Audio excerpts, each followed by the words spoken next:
What's going on, everybody, and welcome back to Comic Breakdown. If you are new to the channel, do me a favor, hit that sub button, hit that notification bell, make sure you're not missing any of the awesome content we have coming out. And with this video, we are jumping into Green Lantern issue number 10. Now, if you haven't been keeping up with this run, if you haven't checked out Green Lantern Future State, check out the links in my description as well as the top of this video. It's going to get you completely caught up on everything that has been going on with the Green Lantern Corps since Dark Knight's death metal. And as we dive into this issue, we are getting the ascension of John Stewart, with John Stewart finally getting a buff, finally getting an upgrade. We last left with John Stewart going against the god known as Essek. With Lunar by the side of John Stewart, we see a god storm created.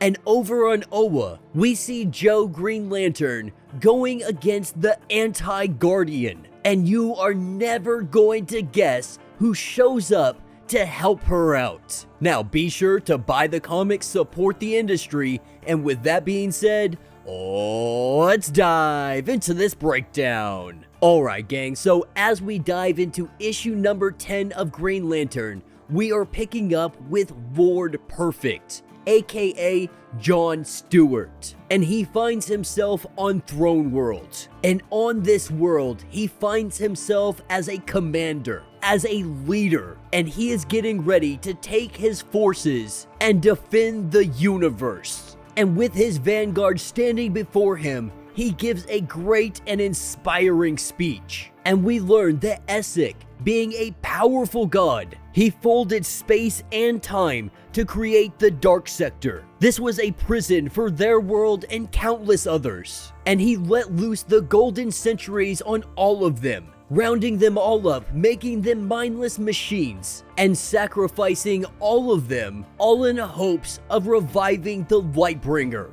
And in the midst of this speech, a tiny portal behind him begins to open up. And from that, we see two hands reaching in. Grabbing him, we see a huge amount of energy blasting out, with John screaming in agonizing pain. What we see is the god Essek, because they are currently battling in the God Storm. And what we just saw is one possibility. This is one future possibility that could happen. It all depends on what John does next. Imagine it like a splintering timeline, jumping off from the main timeline and creating its own little paths. Because the Lightbringer, it had been stopped. And with this God Storm, reality is spinning out of control. Now Jonathan at this point, he has no idea what is going on. Lunar trying to let him know that this God Storm, it will keep expanding. And if they allow it to, it will devour the entire universe. But this is where we see John, he gets sucked into another timeline. His consciousness drifting off into it. He finds himself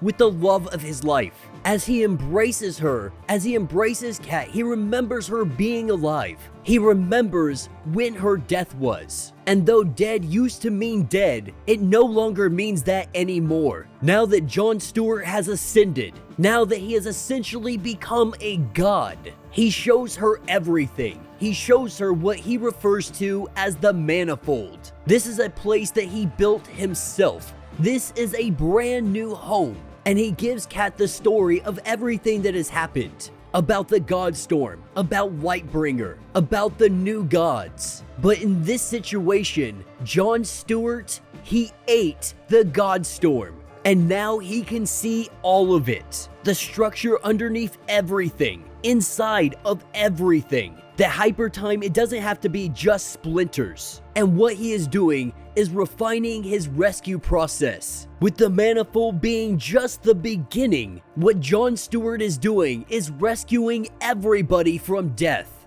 Rescuing Kat, rescuing 300 other lanterns that followed him out to the Dark Sector. Because now that he is ascended, everything comes to a stop.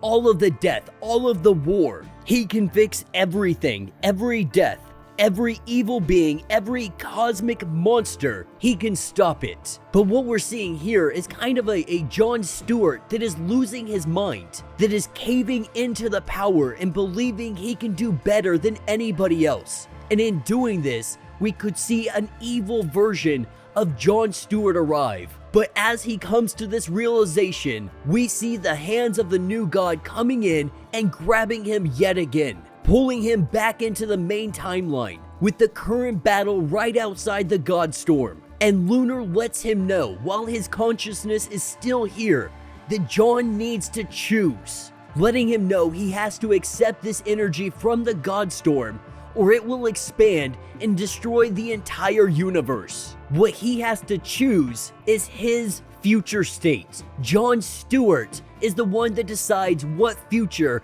happens for the Green Lanterns. And as he begins to accept the God Storm, his eyes are finally open, seeing every avenue in front of him, seeing every choice, every timeline. He has to decide what future he wants. He has to decide what timeline they are going to be driven down. And with him making this decision, he feels a surge of energy coursing through his body, something he can only refer to as the source. And this allows him to see. This allows him to see everything.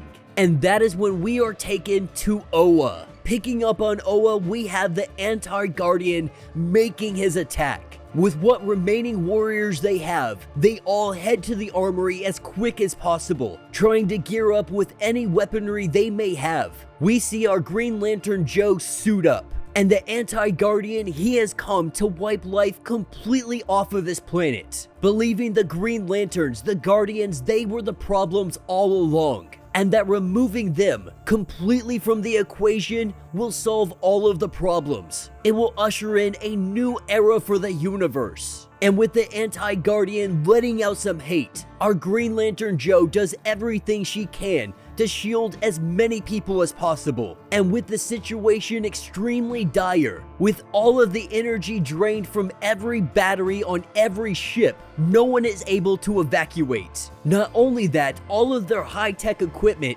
it all crashed, which means all of their battle suits, they need a charging, and that can only come from the Green Lantern. And though they are outnumbered, though this battle does not look good for them, they were Green Lanterns and they will stand their ground. But this is not a fight that they will be battling alone. And that's where we see the arrival of the Guardians. They have come in to take down their sibling, trying to plead with him, trying to let him know that it doesn't have to be this way, that he can still turn away from the abyss. They had hoped that he would see reason, hoped that they would be able to save this Guardian, but he has gone much too far. Now at this point, the Anti-Guardian has truly just lost his mind, but firmly believes that this is to save the entire universe, that all of existence needs to be purged of the Guardians and the Green Lanterns, that they have stifled, they have maimed everything that should be, all in the chase for some kind of order.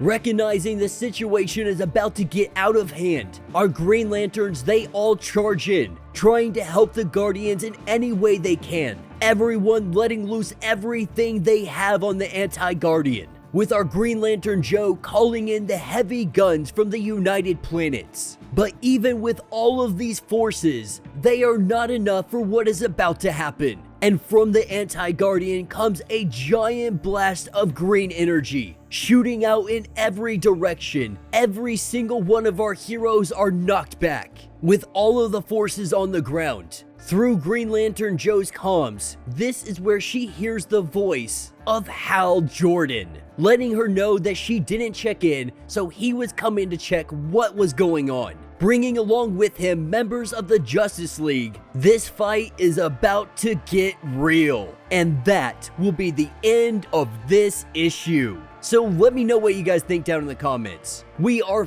finally getting some Hal Jordan in here. For the majority of this comic, we have heavily oriented ourselves around John Stewart and Green Lantern Joe. We had a little bit of Jessica Cruz in there with her whole Yellow Lantern thing going on, but we have been missing Hal Jordan for quite some time, and it is absolutely amazing to see him back in the fight, and he has his Green Lantern power. But we also learned that Green Lantern Joe, her power was created separate from the central battery. It was a just-in-case situation. Just in case something like the Anti-Guardian ever did happen, there would be at least one lantern out there, one lantern of hope.